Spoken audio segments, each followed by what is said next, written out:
شهرزاد جان، سلام سلام، خوش اومدی به پروژه آدم ها ریاضی. واقعا هیجان زدم که اینجایی و خیلی مشتاقم که داستانتو بشنوم. سلام امیر جون، خیلی ممنونم که از من دعوت کردی در این مصاحبه شرکت کنم. باعث افتخار منه و امیدوارم که بتونم اونطوری که باید و شاید داستان خودم رو بگم.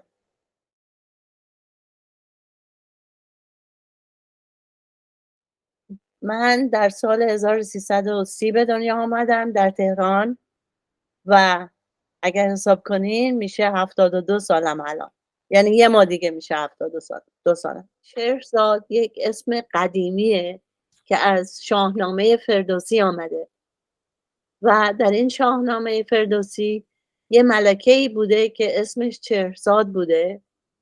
بعدن این ملکه یه پسری داشته که پسرش میخواستن این پسره رو بکشن یا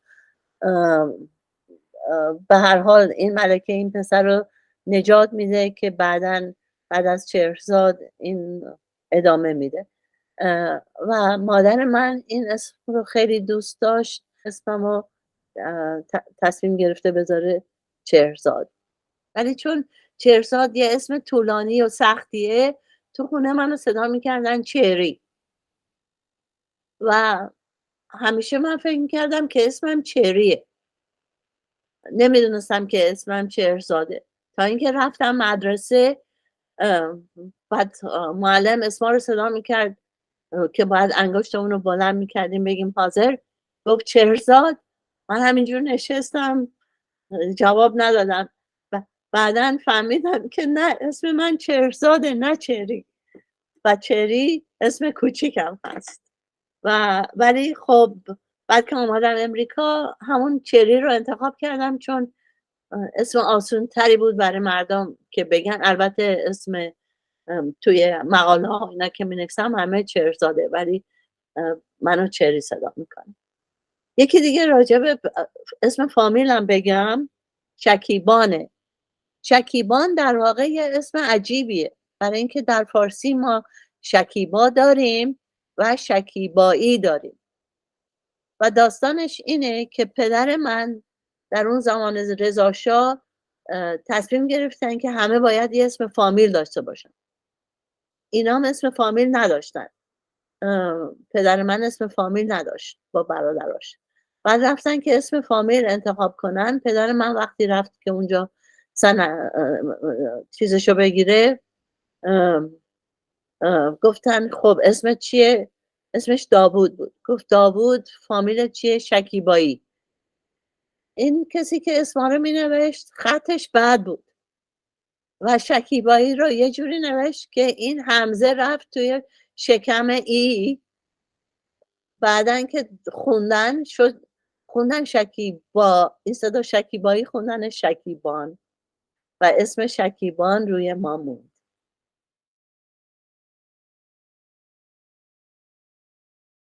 پدر و مادرم از بچگی متوجه شدن که من خیلی سوالای عجیب غریب میکنم و همه چی رو میخوام بدونم. از اون موقع فهمیدن که ممکنه یه استعدادی داشته باشم. البته خیلی خجالتی بودم و وقتی گذاشتن منو کودکستان از صبح تا شب گریه کردم چون میخواستم برگردم خونه. بعد رفتم مدرسه فردوسی که مدرسه دولتی بود. 6 سال در اونجا بودم. در کلاس دوم که بودم فهمیدم که من ریاضی دوست دارم. حساب، البته حساب، اون موقع ریاضی حساب دوست دارم، نمره ها رو دوست دارم، جمع و تفریق و ضرب رو اینا رو دوست دارم و خیلی خوشم اومد. گفتم من بزرگ شدم حتما میخوام معلم بشم برای کلاس دوم. بعد رفتم کلاس سوم، بیشتر یاد گرفتم، خیلی خوشحال شدم و گفتم به به، من باید حتما بشم معلم کلاس سوم. و این ادامه داشت. 4م، 5م، 6م. بعد دبیرستانم که رفتم خوشم آمده بود از ریاضی و جبر و هندسه و همه چی، گفتم من باید بشم معلم دبیرستان. تا اینکه رفتم دانشگاه، دیگه اون موقع فهمیدم که دانشگاه میتونم معلم بشم و تصمیمم این شد که تحصیلاتم رو ادامه بدم تا اینکه بشم معلم دانشگاه.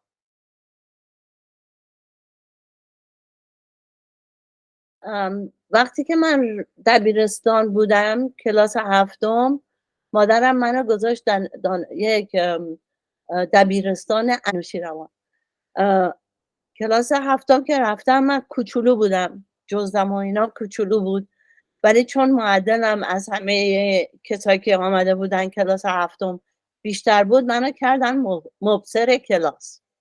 وقتی کردن مبصر کلاس، من نمیتونستم از این بچه‌های بزرگتر نگهداری کنم و بشونم سر جاشون. گفتم خب تو مبصری بلد نیستی، باید بدیم به کسی دیگه. دادم به کسی دیگه. در دبیرستان انوشیروان برای من خوب نبود. بعد مادرم منو برد یه دبیرستان پرایوت خصوصی که اونجا بودم 1 سال. اونجا چون من دینم باهایی هست و اقلیت بودم، خیلی ها نمیدونم به من حسودی میکردن چون درسم خوب بود یا تعصب داشتن و شاگردا به خصوص همیشه به من حمله میکردن و شروع کردن معلمان بعضیاشون حمله میکردن. یادمه که کلاس فقه برداشته بودم و درس من در فقه از همه اینا بهتر بود. معلمم خیلی عصبانی شده بود که چرا یه باهایی باید درس فقهش از همه کسای دیگه بهتر باشه. با من بدرفتاری کرد و اینا. یه روز نمیدونم یه بهانه‌ای گرفت و گفت از کلاس باید بری بیرون. گفتم نمیرم بیرون، من همینجا میشینم. بالاخره فراشو فرستاد تو که منو با صندلی بلند کرد از کلاس برد انداخت بیرون. منم از رو صندلی بلند شدم رفتم دوباره تو کلاس نشستم. گفتم من نمیرم بیرون. بالاخره مدیر مدرسه مامانم رو صدا کرد، گفتیم باید با معلما بسازه و فلان اینا. اونجا دیگه نساختم توی اون دبیرستان. رفتم یه دبیرستان دیگه. بعد از اونم رفتم دبیرستان خوارزمی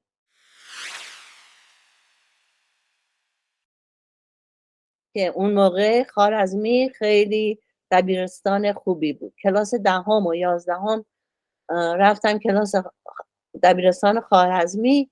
یه معلم داشتم، شهریاری بود اسمش و خیلی معلوم شد که پروفسور خیلی خوبی بود و فهمید که من درس ریاضی خوبه و اینا. ولی کلاس 11 که بودم یه دفعه تصمیم گرفتم که برم اپلای کنم برای American Field Service AFS. AFS یه پروگرامی بود در امریکا که دانشجوهای از تمام قسمت‌های دنیا می برد تو امریکا. اینترویو کردم و برنده شدم و رفتم شهر سن لوئیس با یه خانواده امریکایی که خیلی هم کانسرواتیو بودن زندگی کردم. دبیرستان که رفتم توی دبیرستان هیزلوود در شهر سن لوئیس، که خانواده‌ام بهم گفتن که خب تو چون آمدی اینجا باید کلاسای نمیدونم بعضی کلاسا رو مجبور بودم بردارم، تاریخ و انگلیسی و از این چیزا. بعد گفتم من میخوام ریاضی بردارم. گفتن نه اون سخته، یه کلاس کورس بردار که آهنگ بخونی و صدای منم خیلی بد بود. سمستر اول کلاس رو برداشتم ولی چون من بلد نبودم این آهنگای کریسمس و اینا رو خوب بخونم خیلی خرابکاری کردم. به خصوص اون سایلنت نایت، برای امتحان سایلنت نایت رو بعد میخوندم خرابکاری کردم. معلمه گفتش خرابکاری کردی. ولی چون شاگرد خارجی هستی من بهت یه بی میدم برو. دیگه کلاس بعدی رو ور ندار. کلاس سمستر بعد بهش گفتم من میخوام ریاضی بردارم. ریاضی برداشتم. It was in vector analysis برداشتم که اصلا در مقابل شاگردای دیگه من اینجا بودم اینا اینجا. معلم خودش تعجب کرده بود که این چه جوری میتونه به این خوبی باشه در ریاضی. و هر حال بهشون ثابت کردم که من ریاضیام خوبه. قانونشون هم این بود AFS که بعد از یه سال بعد برگردی ایران. برگشتم ایران، ولی چون همونطور که میدونین تو ایران اگه مثلا این دیپلم امریکا رو قبول نمیکنن، باید دیپلم ایران رو بگیری. منم نمیخواستم دوباره برم مدرسه بشینم چون شاگردای دیگه یه سال از من کوچیکتر بودن دیگه، چون یه سال از دست داده بودم. گفتم من خب یه جا کار میگیرم، شبام میخونم خودم. یه کاری گرفتم توی وزارت پاکستان. روزا کار میکردم، یه پولی هم در می آوردم. 800 تومن بود در ماه. 800 تومن ها رو جمع کردم. شبان میرفتم مدرسه درس میخوندم و این امتحان نهایی بعد میدادم. مال ما جدا بود، مال اونا که خودشون شبا میرفتن مدرسه. یه حوزه‌ای بود باید میرفتیم اونجا امتحان نهایی میدادیم. اتفاقا درست روزی قبل امتحان نهایی من حصبه پاراتایفوید، حصبه جزئی گرفتم. مادرم گفت من خب تو رو سوار میکنم با ماشین میبرم تو حوزه. اینا گفتن که نه این خیلی مریضه نمیخواد بیارینش و اینا. مادرم گفت نه، با ماشین منو سوار کرد برد تو حوزه. دم کلاس امتحان جبر داشتم. امتحان جبر رو دادم و آمدم بیرون. بعدن که نمره ها رو درست کردن من گرفته بودم 19 از 20 که خیلی اینا تعجب کرده بودن که چطور کسی با این تب میاد 19 از 20 میگیره. دیگه گرفتم و دیپلمم رو گرفتم. بعد باید کنکور میدادم.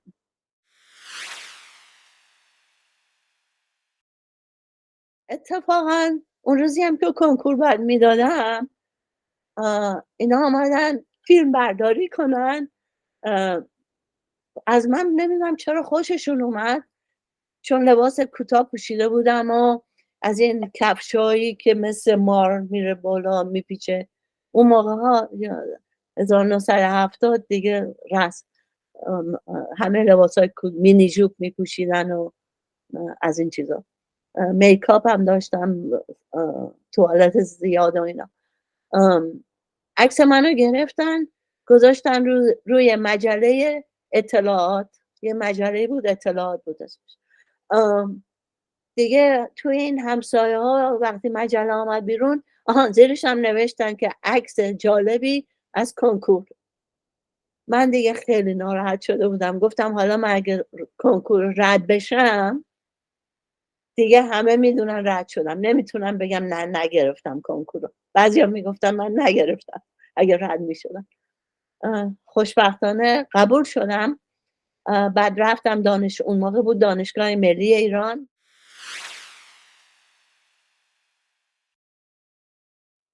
البته خودم هم خوشحال بودم که برم اون دانشگاه، برای اینکه فکر کردم که دانشگاه آریامهر اگه اسمم اول بزنم ممکنه قبول نشم. خلاصه رفتم دانشگاه ملی. سال اول این خیلی جالبه چون درس کلکولس برداشته بودم. بعد ما استادم اسمش دکتر میرباقری بود. این اون موقع تو کلاس فهمیده بود که من درسم در ریاضی خوبه ولی نمیدونم چرا اسممو قاطی کرده بود با یه نفر دیگه که اسمش مهرداد بود. وقتی امتحان دادیم مهرداد درسش زیاد خوب نبود، بعد 12 گرفت، ولی من نمیدونم 18 گرفتم یا یه نمره خوب. بعد که رفتم دیدنش با خیلی خندان و گفتش شما درستون تو کلاس خیلی خوب بود، من نمیدونم چرا امتحان رو بد دادید، من مجبور شدم هی بهتون نمره زیاد بدم که 12 بگیری. گفتم نه من 18 گرفتم. گفتش بعد معلوم شد که فکر کرده من مهرداده، اسم چهرزاد با مهرداد وقتی می نویسی شبیه. به هر حال از خیلی خوشحال شد که من نمره خوب گرفتم و خب معلوم شد که به منم استثنا نذاشته، چون فکر کردم من یه کسی دیگه. از اونجا خیلی به من محبت کرد و زیر دستم رو گرفت و کمک کرد و اینا. یه استاد دیگه هم داشتم دکتر بهزاد که این دکتر بهزاد هم خیلی معروف بود. سال دوم دکتر بهزاد رفت دانشگاه آریامه، بهش کار دادن، اینم قبول کرده بود. بعد گفته بود من 2 تا از شاگردامو میارم، یکی از من بود، یکی دیگه یه پسر دیگه بود که یادم نیست اسمشو، از شهرستان آمده بود، خیلی خوب بود اونم درسش. بعد اون گفت من میرم و رفت. اتفاقا چون من شاگرد اول شدم کلاس سال اول، به هم درس بورس دادن. بای دی وی اون $800 رو که من جمع می کردم تونستم شهریه سال اول دانشگاهمو که 4000 تومان بود خودم بدم. شهریه سال اول رو دادم، بعد بهم بورس دادم برای سال دوم دانشگاه. خب دیدم دانشگاه ملی داره به من شهریه بورس میده. اون دانشگاه آریامه البته خیلی بهتره، ولی وقتی بری اونجا همه شاگردای دیگه خیلی زرنگن. من باید خرخونی کنم که بتونم خوب نمره بگیرم. گفتم خب همین دانشگاه ملی بمونم بهتره، چون که من درسم از همه اینا بهتره. در اون زمانم اگه درس تموم میشد، شاگرد اول میشدی، یه بورسی از دولت بهت میدادن در زمان شاه که بری هر جای دنیا که میخوای بری. دیگه من موندم دانشگاه ملی.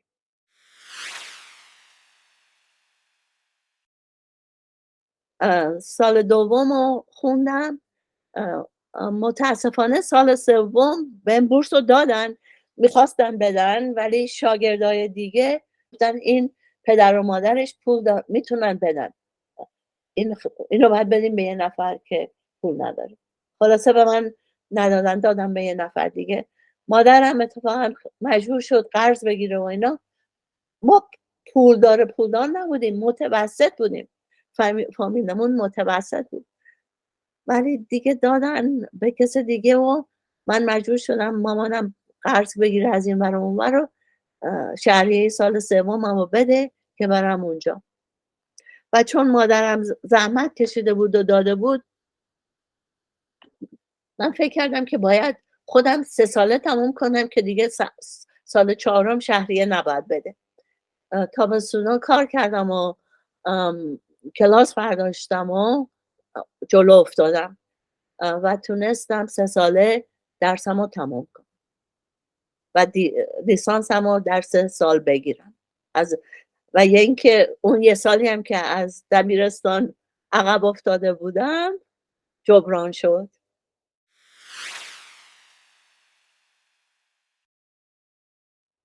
در 1972 یک کنفرانسی در ایران بود، یک کنفرانس ریاضی که این دکتر میرباقری که استاد من بودم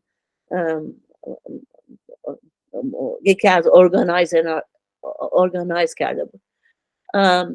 این من 3 تا از معروفترین استادهای دنیا رو دعوت کرده بودن. یکی اردوش، یکی هامس، یکی برکاف. البته من هیچ خبری از این استادا نداشتم، نمیدونستم که اینا معروفن و مهمن و نمیدونستم. ولی چون رفته بودم امریکا یه سال، انگلیسیم خوب بود، منو کردن برای اینا راهنما که ببرمشون این ور اون ور رو نشونشون بدم و تهران رو نشونشون بدم و که خیلی عالی بود. اینا هم از من خیلی خوششون اومده بود. اون هالموس خیلی معروفه این که عکس بگیره از ریاضیدانای مختلف و مردم. این هی عکس گرفت از من، ولی نمیدونم عکس منو هیچ جا چاپ کرد یا نه. اردوش هم خیلی با محبت بود. بذاریم بپرم به جلو. در 1990 یک کنفرانسی بود در ایالت نورت داکوتا که من رفتم توش. اردوش اونجا صحبت میکرد. بعد من رفتم باهاش صحبت کردم، گفتم شما منو یادتون نمیاد، ولی وقتی من دانشجو بودم در ایران من با شما آشنا شدم. گفت من خوب یادش اومد و 1972 من در ایران بودم و شمارم یادشه. خیلی من تعجب کردم که این چطوری منو یادشه. برکاف که از دانشگاه هاروارد آمده بود خیلی شوخی میکرد با من و دوست شدیم. بعد استاد من دکتر میرباقری بهش گفت که این شاگرد خیلی خوبیه، داره درسش هم تموم میشه، یه بورس هم داره از دولت ایران که میتونه هر جای دنیا بخواد بره. میرباقری خیلی منو ساپورت کرد. بعد این برکاف گفت من ببینم وقتی برمیگردم امریکا یه برنامه‌ای هست بهش میگن special student، میتونم شاید اینو بیارم امریکا. بعد برگشت امریکا و نگاه کرد تو special student پروگرام و منو برام فرستاد اینویتیشن، دعوتنامه که برم دانشگاه هاروارد. و به خاطر این بود که من تونستم بدون اینکه مثلا با کسی کامپیت کنم و توفل بگیرم و anything، رفتم دانشگاه هاروارد از سپیشال استودنت.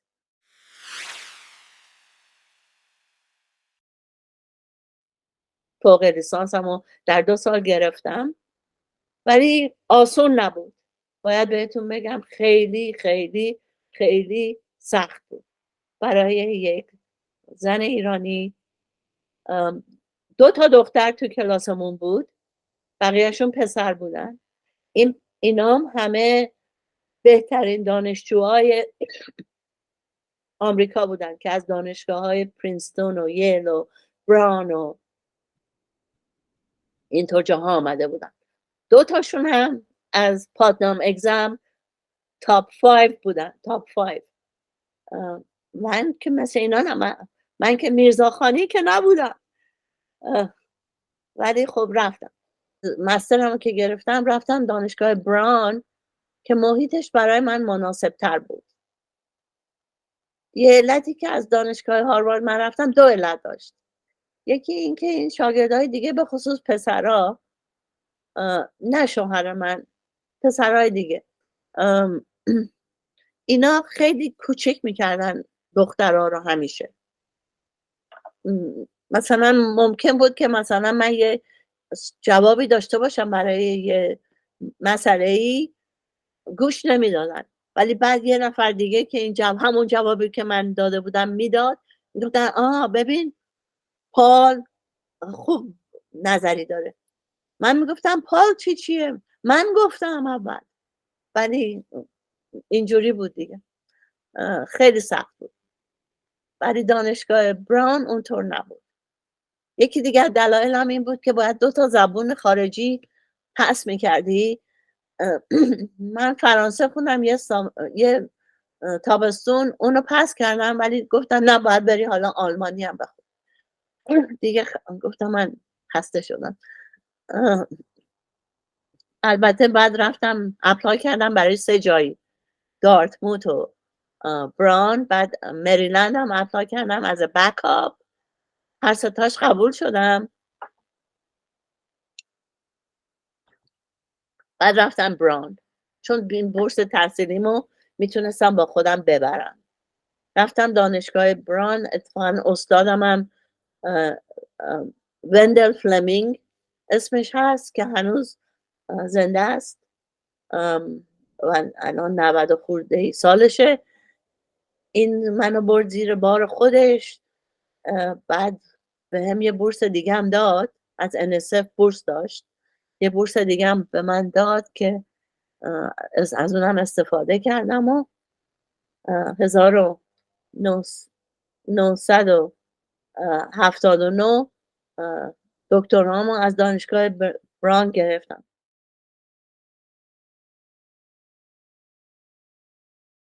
ولی متاسفانه در 1978 یه انقلاب در ایران شروع شد و در آذر ماه 1978 برادر من که 2 سال از من کوچیک‌تر بود و در امریکا تحصیل کرده بود، بعد رفته بود به ایران به مامانم کمک کنه، چون من پدرم من 24 سالم بود که پدرم فوت کرده بود، در روز دوم انقلاب کشته شد در سن 25 سالگی و ما هیچ وقت هم نفهمیدیم که چی شد، برای اینکه دیگه انقلاب شد و هرج و مرج و همه اینا. من این عزا تو دلم بود، به علاوه برای بچه اولم هم حامله بودم، دخترم اسمش هست پریزاد، هم حامله بودم هم عزا داشتم و تزم هم باید می نوشتم 1979. به هر حال نوشتم. بعد می رفتم ازش دفاع هم می کردم. بعد در بهار 1979 رفتم. در این موقع شوهرم یک کاری بهش داده بودن در آکسفورد انگلیس. تو ما آکسفورد بودیم وقتی تزمو می نوشتم و این اتفاق افتاد. من رفتم امریکا بهار، دفاع کردم و PhD'م تموم شد و بعدش دوباره برگشتم آکسفورد. به منم یه کاری دادن تو دانشگاه آکسفورد در کالج سامرویل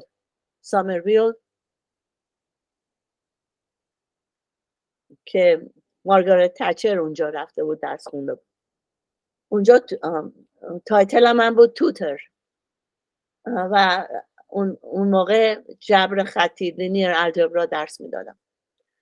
به هر حال 1 سال اونجا بودیم، ولی دیگه دخترم هم اونجا به دنیا اومد 1979 پریزاد. بعد از اونجا شوهرم درآمدش خیلی کم بود، 4000 پوند درآمدش بود در سال. مال منم مثلا 1000-2000 دلار درآمد بود، خیلی کم بود و زندگی سخت‌تره در انگلیس. خودتون اونجا زندگی میکنین میدونید. بعد اپلای کرد برای جاب های مختلف در امریکا. من بهش گفتم که تو میتونی اپلای کنی همه جا امریکا بجز ویسکانسن و مینسوتا. این 2 تا جاها سرده، برای من سخته که اونجا زندگی کنم. این به من نگفت. اپلای کرد به مینسوتا و من توی انگلیس بودم که یه دفعه تلفن زنگ زد، گوشی رو برداشتم، یه نفری با من صحبت کرد، گفت من رئیس دپارتمان مینسوتا هستم، میخوام با پیتر اولور صحبت کنم که براش یه جاب داریم. خودش هم هنوز نبود اونجا، رفته بود امریکا که مصاحبه میکرد با با دانشگاه های مختلف. من گفتم نه این اونجا اپلای نکرده، ما نمیایم مینسوتا. ولی دیگه 4 تا اتفاقا جاب آفر گرفت، آخرش بین مینسوتا بود و تگزاس. این گفت من نمیرم تگزاس، بچه هم نمیخوام با زبون تگزاسی، لهجه تگزاسی بزرگ شن. یکی اون بود، یکی هم این که در آستین تگزاس دانشگاه های دیگه نبود که من جاب بگیرم، کار بگیرم. این بالاخره قبول کردیم که بریم مینسوتا و الان دیگه 45 سال اینجا هستیم. خیلی سرده. الان که من با شما حرف میزنم بیرون داره برف میاد، با اینکه اول اپریل تقریبا.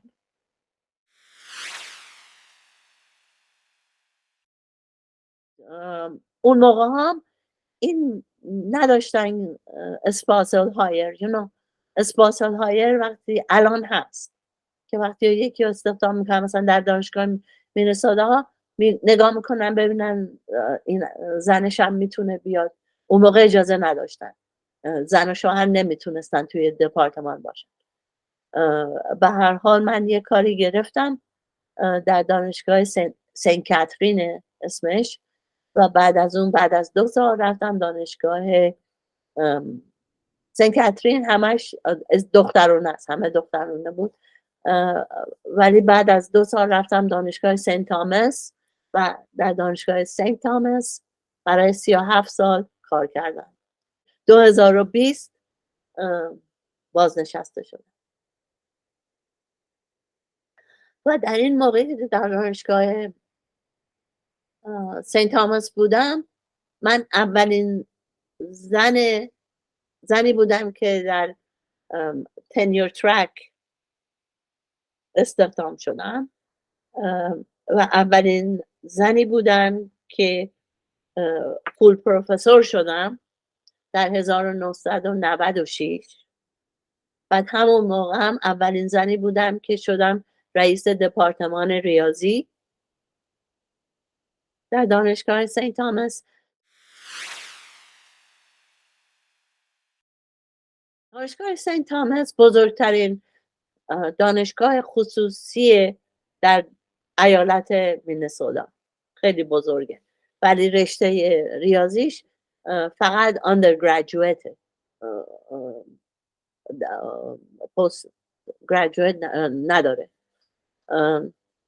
ولی من با این دانشجوهای undergraduate کار کردم و چون علاقه زیادی به ریسرچ داشتم، در اون زمان اول که رفتم undergraduate research نبود.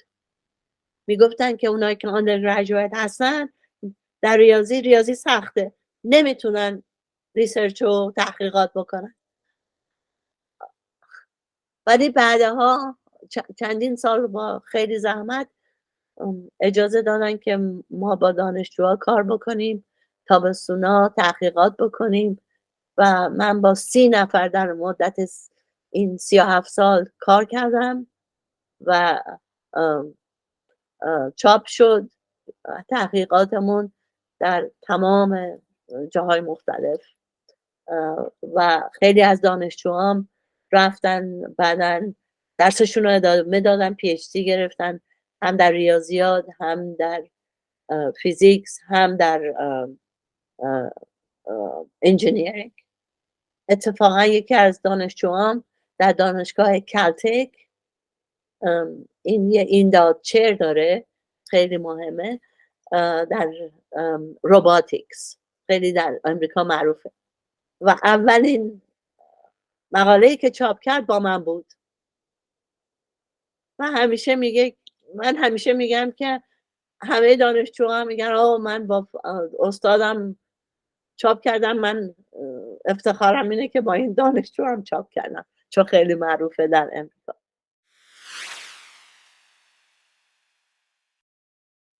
بعد از اینکه من بازنشسته شدم دانشگاه سنت تاماس منو کرد سینیور فلو دیگه میدادم تایتل. هنوزم سینیور فلو هستم در دانشگاه سنت تاماس و همینطور they asked me to be on the board of Fulbright Minnesota chapter و در این فولبرایت هم من در بوردش هستم و با کسایی که از کشورهای دیگه میان برای فولبرایت تو مینسوتا صحبت میکنیم، براشون پروگرام میذاریم و چیزهای دیگه هست که هنوز در کانفرنس ها و اینا شرکت میکنم، به خصوص چون شوهرم بازنشسته نشده و میتونم بریم جاهای کشورهای دنیا. در زندگیم تونستم 69 کشور مختلف برم و در 35 کشور مختلف تونستم راجع به کار ریاضیم صحبت بکنم. کار ریاضی من در اول در کلکولس و وریشن بود، ولی بعداً رفتم توی اپلاید ماتماتیکس. در 1998 بود که داشتم تحقیقات میکردم در هندسه دیفرنسیال و یک متدی با شوهرم و چند تا ریاضیدانای دیگه درست کردیم، بهش میگیم سیگنچر کرو که من از اون استفاده میکنم برای ایمیج پروسسینگ و اپلیکیشن برای خیلی چیزای دیگه. مثلا من سخته به فارسی اینا رو بگم حالا، ولی ملانوما و مول، خال و خال سرطانی، میتونی عکسشو بگیری بعد بذاری رو کامپیوتر، بعد این متد میتونه به این دورش نگاه بکنه و بگه که این خال معمولیه یا سرطانی. یکی مثال. و اینا رو من کارا رو با دانشجوهایی که هنوز دوره لیسانس داشتن میخوندم کردم و الانم این متد هنوز داره استفاده میشه و فهمیدم که این خیلی میتونه به من کمک بکنه در تحقیقاتم با دانشجوهای undergraduate، چون دانشجوهای undergraduate میتونستن اینو درک بکنن و بفهمن، براشون زیاد سخت نبود و تونستم بهشون یاد بدم این سیگنچر کرو و سیگنچر کرو رو استفاده کردن و تونستن تحقیقاتشون رو ادامه بدن در ایمیج پروسسینگ.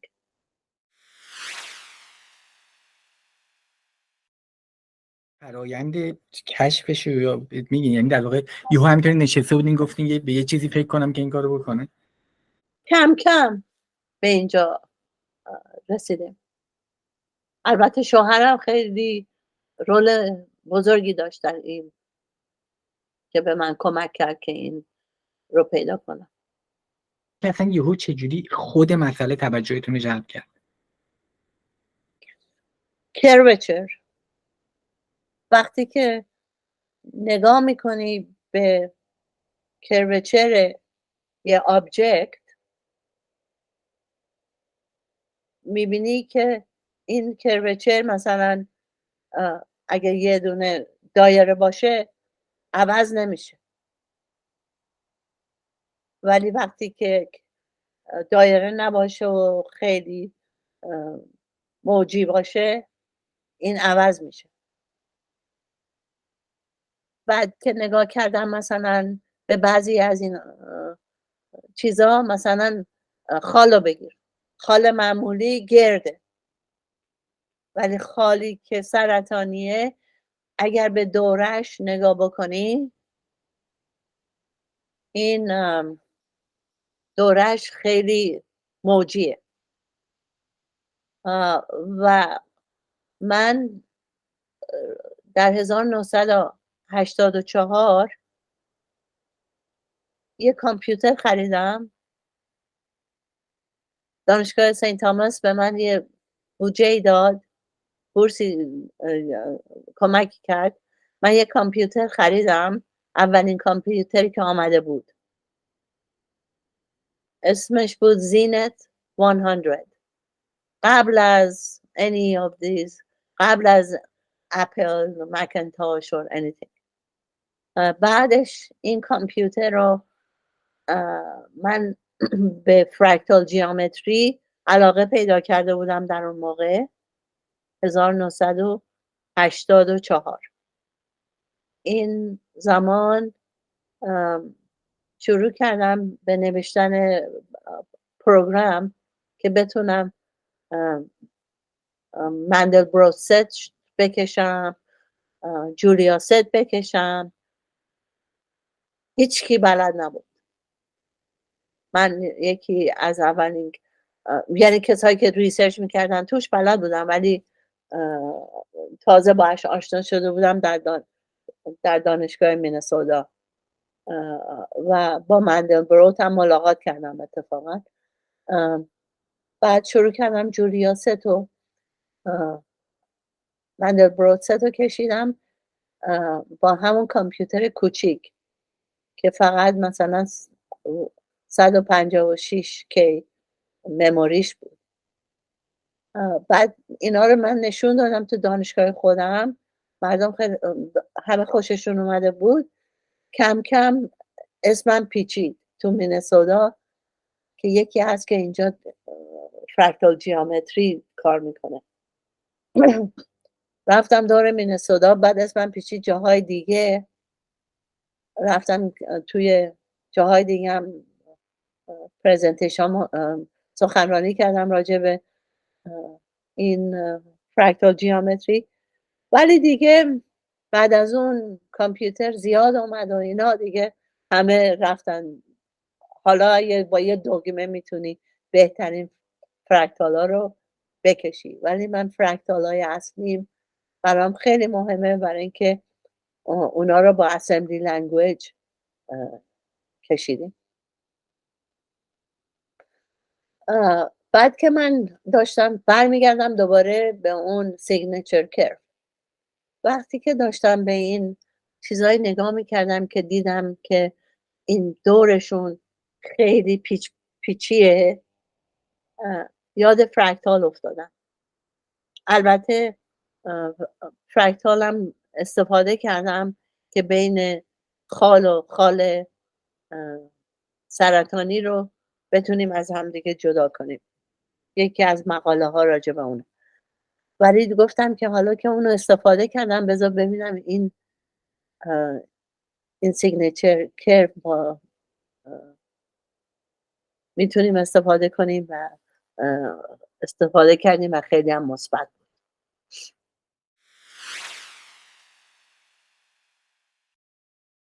این موقعی که شما 20 سالتون بود، من فکر کنم شما یه جوری همسن مادر من هستین راستشو بخواین، و من موقعی که مادرم 20 سالش بود 3 تا بچه داشت.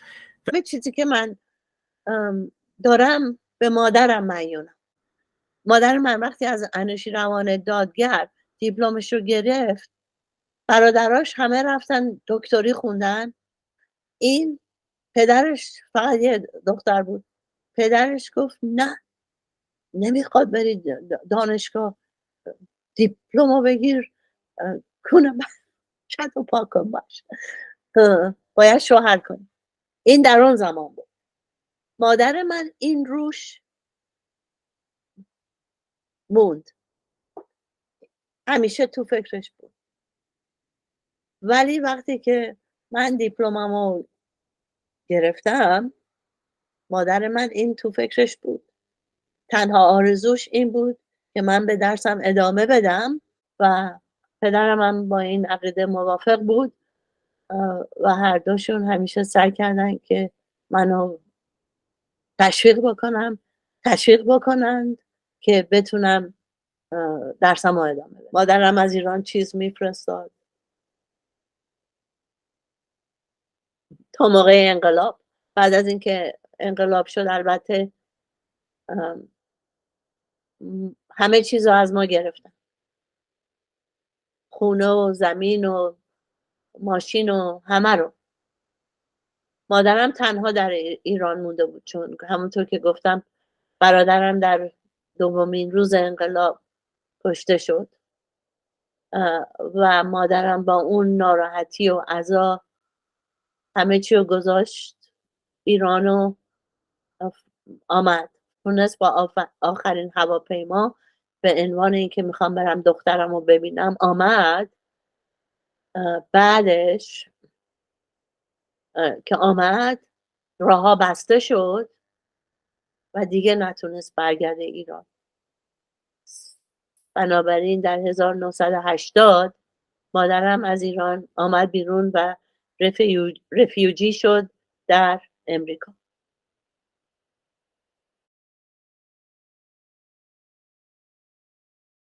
یه زن تو اون موقع اینکه درس بخونه جای خود، اینکه ریاضی بخونه این یه کمی یعنی چی آخه؟ همونطور که گفتم من از اول بچگی ریاضیام خوب بود. همیشه نمره ریاضی در دبیرستان اول بود و خودم هم عاشق ریاضی بودم و اینکه آسون بود. میدونین طبیعی و تاریخ و جغرافی و اینا برای من سخت بود. یادمه که مثلا برای تاریخ همه اینا رو من حفظ میکردم برای 24 ساعت. بعد میرفتم امتحان میدادم، البته نمره خوب میگرفتم چون میتونستم حفظ کنم همه چی. بعدش یادم میرم. ولی ریاضی رو مجبور نیستی حفظ کنی، میتونی همه رو از اول درست انجام بدی و با فکرت حساب کنی. اون خانواده نگفتن که آخه دختر ریاضی آخر عاقبت نداره، نمیدونم برو مثلا پزشکی بخون، آخه تو میخوای بعداً زندگی کنی مهندس بشو؟ بعد این حرفا نزدن؟ راستشو بگم فکر کنم که نمیدونستن ریاضی چیه. فکر میکردن که کامپیوتره. اون موقع هم کامپیوتر تازه آمده بود و فکر میکردن که خب این میره برای که نیکنیم منم در اون موقع کامپیوتر بود. در اون زمان فکر کردن که من میرم مثلا ریاضی همون کامپیوتر و اینا، و در واقع هم هست. برای اینکه بدون کامپیوتر این ریاضی هایی که الان ما داریم انجام میدیم، من ریاضی اپلاید مت میکنم، بدون کامپیوتر سخت. وقتی که شروع کردم به تحقیقات در کلکولس و وریشن و نمیدونم واقعا این در فارسی چی میشه، باید خیلی من معادله زیاد حل میکردم و همه رو باید با دست مینوشتم حل میکردم. این معادله ها و اینا خیلی سخت بود و نمیتونستم اشتباه بکنم. باید صفحه های 10 صفحه 20 صفحه همینجوری هی باید حساب میکردم، کلکولیت میکردم، اینا رو اکویژن ها رو مینوشتم که بتونم اون اکویژن آخری رو، معادله آخری رو به دست بیارم. ولی خوشبختانه این برای تزم کامپیوتر نبود، همین کارا رو کردم. ولی بعدن که شروع کردم ادامه تحقیقاتم و در همین رشته کامپیوتر آمده بود و یه پروگرامایی مکسیما، مکالی، بعدن شد متماتیکا، مطلب. اینا دیگه میتونستن به من کمک کنن که این معادلایی که خیلی سخته با دست انجام بدی، اینا انجام میدادن. اصلا مثل این که خدا کمک کرده بود اینا رو ما بتونیم انجام بدیم.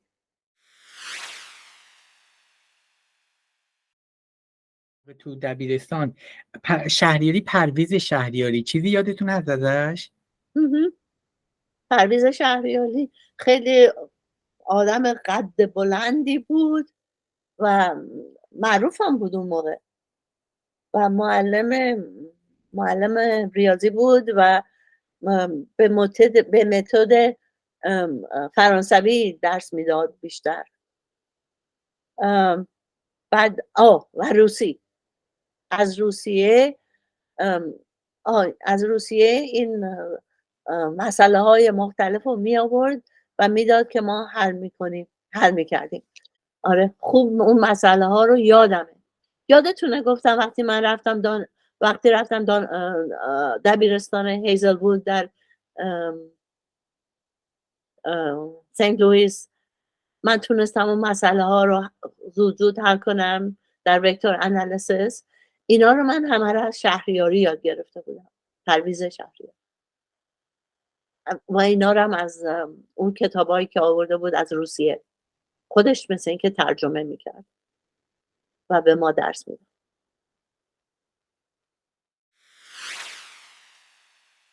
توی دانشگاه ملی لیست آدمایی که اون موقع درس میدادن یه نگاهی کردم، میدونم که دکتر بهزاد بوده، قراردادی بوده و محسن هشرودی هم توی اسامی در درس بود. شما باش درس داشتین؟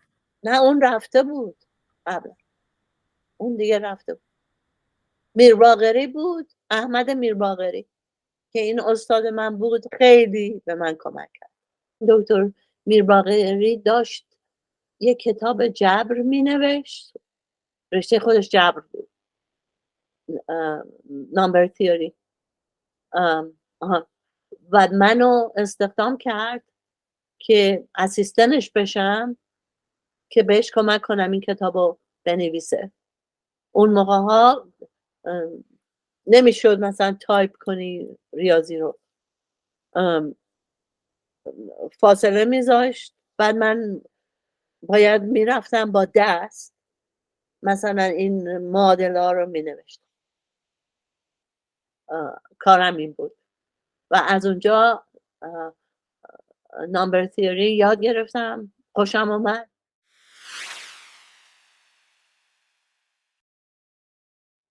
وقتی رفتم هاروارد خجالت میکشم اینو بگم، ولی دوست داشتم نامبر تیوری خیلی، به خصوص این که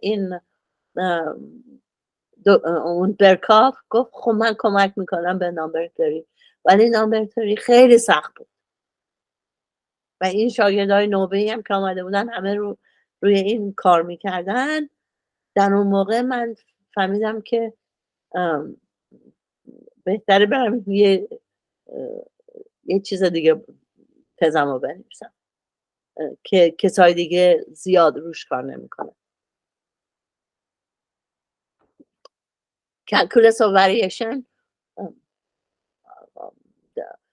برام راحت تر بود. ببین چجوری با این کنار آمدین؟ این من مسترمو که داشتم میگرفتم این رشته رو انتخاب کردم، نظریه اعداد، ولی برام سخت بود. بعد اینکه با همون برکاف کار میکردم، برکافتم معروف بود به اینکه هرچی مینویسی این میگیره، بعد قرمز روش خط میکشه. بعد من نوشتم تز مال مسترم و این خط کشید پر از قرمز بود. بردم همه اینا رو که گفته بود اضافه کردم، دوباره بردم بهلوش گفتم خب اینا رو من عوض کردم. بعد دوباره قرمز کشید کردش مثل اول. من دیگه خسته شدم، گفتم چرا هی عوض میکنی؟ اول من اینو نوشته بودم، بعد عوض کردی گفتی اینو بنویس، دوباره بردی مثل اولش بکن. بعد از اون تصمیم گرفتم که برکاف، با اینکه برکاف استاد شوهر منم بود و شوهر من آخرین دانشجوی برکاف بود که هاروارد پی اچ رو گرفت در عرض 3 سال. ولی چون منو اذیت میکرد و شوهرم هم میگفت بی خود نمیخواد این نظریه اعدادی بخونی، این همه این شاگردا دارن اینو میخونن، الجبریک جیومتری میخونن، اینا سخته، بیا تو این رشته کلکولس و وریشن. در اون موقع گلفاند یکی از معروفترین ریاضیدان روسیه بود که آمد در دانشگاه هاروارد یک صحبتی کرد راجع به این متد گلفاند دیکی ترانسفورم که من فهمیدم، یعنی خیلی خوشم آمد. گفتم این برای من خیلی جالب. رفتم پیپرها رو خوندم و مقاله ها رو خوندم و دیدم که من میتونم اینو اکسپندش بکنم، جنرالایزش بکنم. دیگه نامبر 3 رو گذاشتم کنار، رفتم روی گلفاندیکی ترانسفورم که تونستم چندین پیپرم از این مقاله نوشتم که یکیش هست در کمبریج رویال سوسایتی چاپ شد.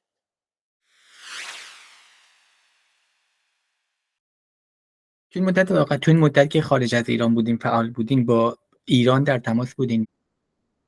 وقتی که من در دانشگاه سنت تاماس درس میدادم در ایران، به خاطر اینکه اقلیت‌های مذهبی نمیتونستن درسشون رو ادامه بدن، به خصوص باهائی‌ها نمیتونستن برن دانشگاه، یه دانشگاهی درست کردن BIHE که زیرزمینی بود. این دانشگاه زیرزمینی شاگردای خیلی زیادی رو که باهایی بودن می آورد و بهشون درس میدادن تو خونه های مختلف. البته اول در خارج از کشور قبول نبود کسی که از اونجا درس میگه، ولی بعدها دانشگاه هاروارد و دانشگاه مگیل و دانشگاه های ایندیانا و خیلی دانشگاه های دیگه این مدرک رو قبول کردن و الان تعداد خیلی زیادی از این دانشجوها که از اون دانشگاه مدرک گرفتن دارن پی اچ دی و فوق تحصیل میکنن در دانشگاه های مختلف دنیا. و یکیشون هم که من میشناسم داره ریاضی میخونه در دانشگاه مگیل با یک استاد ایرانی به نام نیکی کامران. و من تونستم چند دفعه به وسیله اسکایپ درس بدم، چون معلمایی رو که می آوردن یا استادا رو بیشترشون از خارج از کشور بودن و ایرانی هم نبودن، خارجی هم میتونستن درس بدن، ولی ایرانی ها خیلی کمک میکردن و درس میدادن. و من استاتیستیکس اون موقع احتیاج به استاتیستیکس داشتم، با اینکه رشته‌ام استاتیستیکس نیست، ولی چون چند دفعه درس داده بودم بهشون استاتیستیکس درس دادم.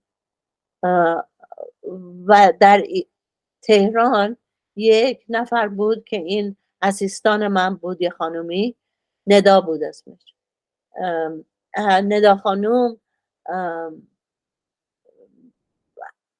دانشجوها از تمام شهرهای مختلف با اسکایپ درس رو یاد میگرفتن، ولی ماهی یه دفعه میرفتن تهران در این دانشگاه زیرزمینی، بعد امتحان میدادن یا درس میخوندن together، با هم دیگه درس میخوندن یا امتحان میدادن و این خانم اسیستنت بهشون کمک میکرد. بعد امتحان آخرشون هم این ندا جمع میکرد و برای من میفرستاد که من صحیح میکردم و نمره هاشون رو براشون میفرستاد.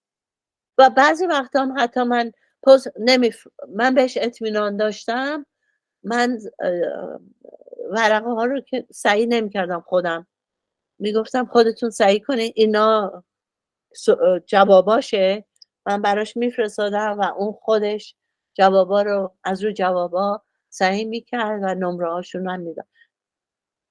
راستشو بگم اگه من صحیح میکردم به سختی اون صحیح نمیکردم، من نمره بهتر بهشون میدادم، ولی اون ندا خانوم خیلی سخت بود داره و چند تا هم رفوزه میکرد. من بودم نمیکردم.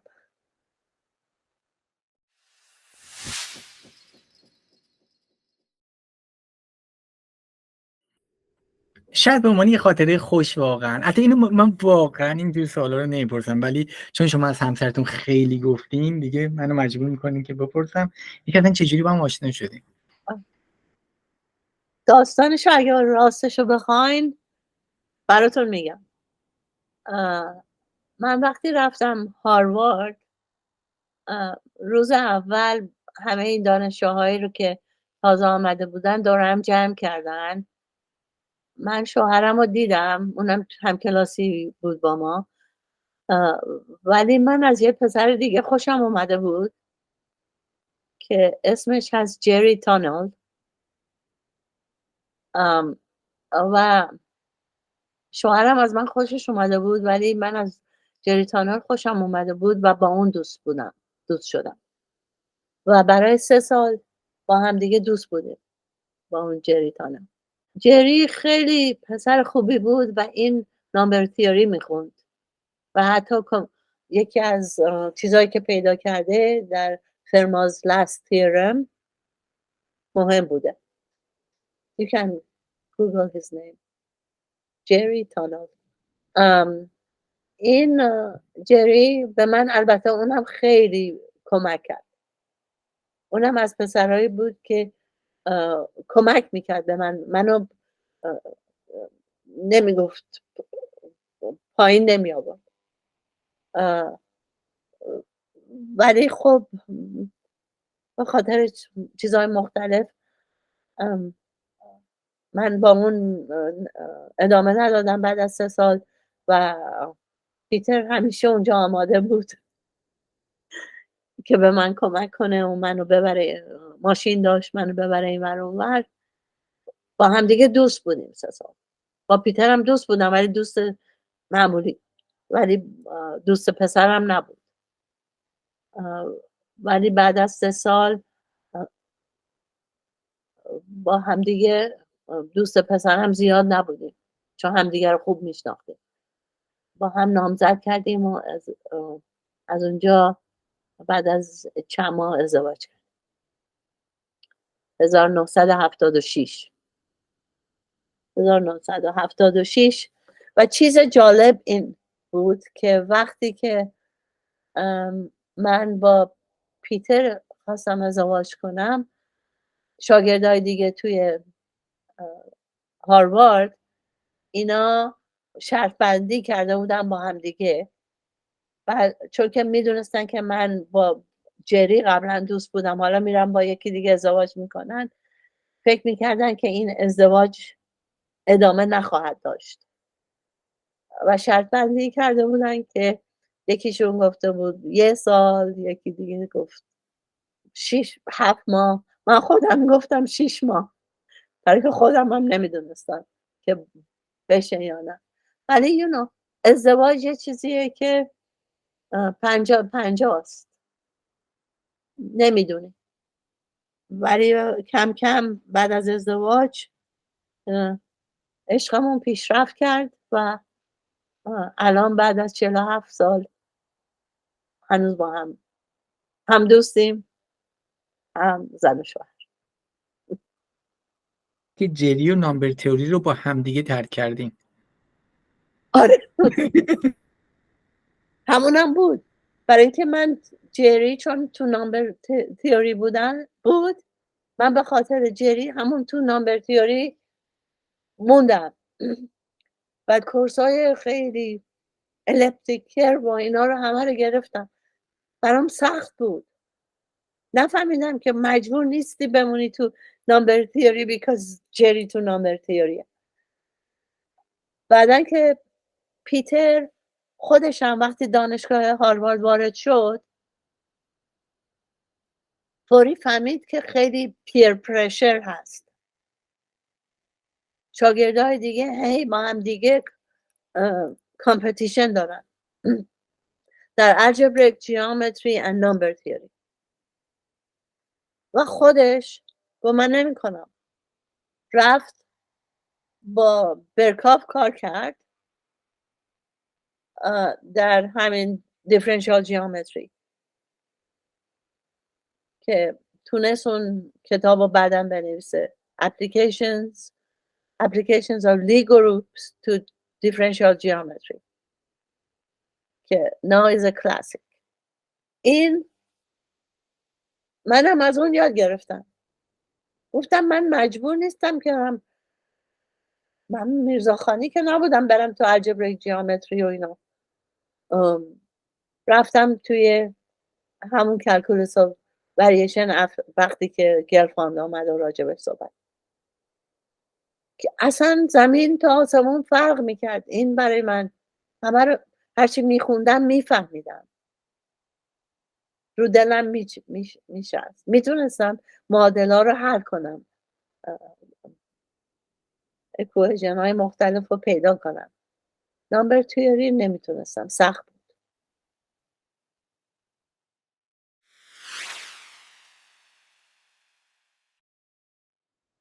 یکی از داستانهایی که برای من خیلی خیلی مهمه اینه که تونستم با مریم میرزاخانی تماس بگیرم. در 2012 در اون موقع من اسوسییت دایرکتور بودم در IMA Institute for Mathematics and its Applications, Associate Director for Diversity. بعد کنفرانس های خیلی زیادی گرفتم برای اقلیت ها و زنان و از تمام کشور. این NSF ساپورتش میکرد، خیلی پول بهش میداد. به هر حال کنفرانس های زیادی میگرفتم.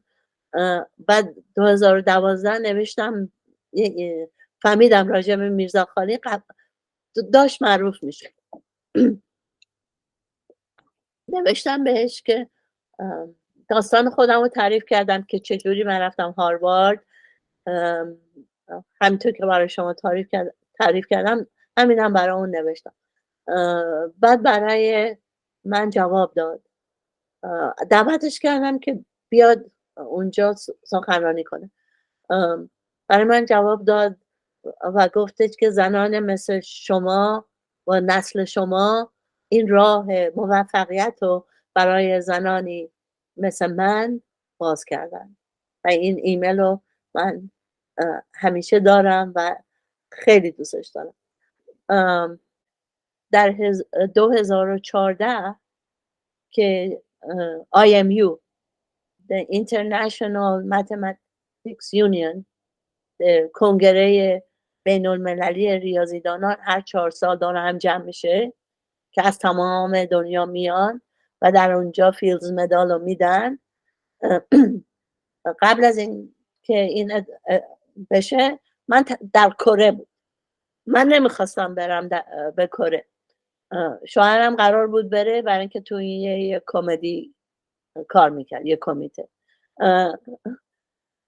ولی یه دفعه تلفن زنگ زد، من برداشتم، یه زن با من صحبت کرد، اینگرید دباچی که اون موقع رئیس IMU بود، و به من گفتش که من برای این به شما با هم آشنا بودیم، من میدونست من ایرانی هستم.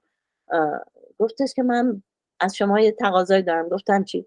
گفت شما یه کسی رو میشناسین ژورنالیست باشه در ایران که ما بتونیم براشون تماس بگیریم، چون میخوایم راجع به این IMU ادورتایز و اینا بکنیم. بعد من فهمیدم که چون نمیتونم به کسی بگن که کی برنده شده این جایزه رو، فیلدز مدال تا اون دقیقه آخر نگه میدارن، از همه به کسی نمیگن. بعد من گفتم که اتفاقا نه، ولی من یه پروفسوری رو میشناسم به نام سیاوش شهرجهانی که اتفاقا من برادرش سیاوش شهرجهانی که اسمش مهرداد شهرجهانی بود در دانشگاه هاروارد آشنا شده بودم و بگم که این جوان، اون موقع جوان بود، به من چقدر کمک کرد، چون من زیر خیلی فشار بودم در دانشگاه هاروارد. خیلی به من کمک کرد که بتونم فوق لیسانسمو تموم کنم در دانشگاه هاروارد. بعد سیاوش هم اتفاقا اون موقع آمده بود برادرشو ببینه، من باهاش ملاقات کرده بودم، بهشون اینو دادم. بعد با سیاوش هم در تهران تماس گرفتم، گفتم که این جریان اینه و من فکر کنم که میرزاخانی برنده این فیلدز مدال شده و فکر میکنم، البته اون به من نگفت، برای همین میخوان تماس بگیرن. شما هم سعی کنین بیاین. خودم هم رفتم فوری بلیط گرفتم که برم کره و خوشبختانه چون پیتر شوهرم توی اون قسمت کمیته بود، به همون VIP دادن که بشینمون جلو، که پلوی همین کسایی بود که فیلدز مدال برنده شده بودن، که من تونستم با میرزاخانی صحبت بکنم، با مریم و با شوهرش و با دخترش. یه عکس سلفی هم با هم دیگه گرفتیم که براتون فرستادم. وقتی که من با مریم میرزاخانی آشنا شدم و باهاش صحبت کردم، بهش گفتم که 2 تا از پروفسورای شما، دیک گروس و جو هریس، که استادهای مریم میرزاخانی بودند، اینا با من هم کلاسی بودن در زمانی که من در هاروارد میرم، که براش خیلی جالب بود. باعث افتخار زنان ایرانه که همچین زنی در میانشون وجود داره. میدونین محسن هشرودی یکی از معروفترین ریاضیدانای ایرانه و همیشه اگر خارج از کشور بخوان یه اسمی بیارن ما هشرودی بوده، ولی الان میرزاخانیه. میرزاخانی واقعا باعث افتخار همه ماست.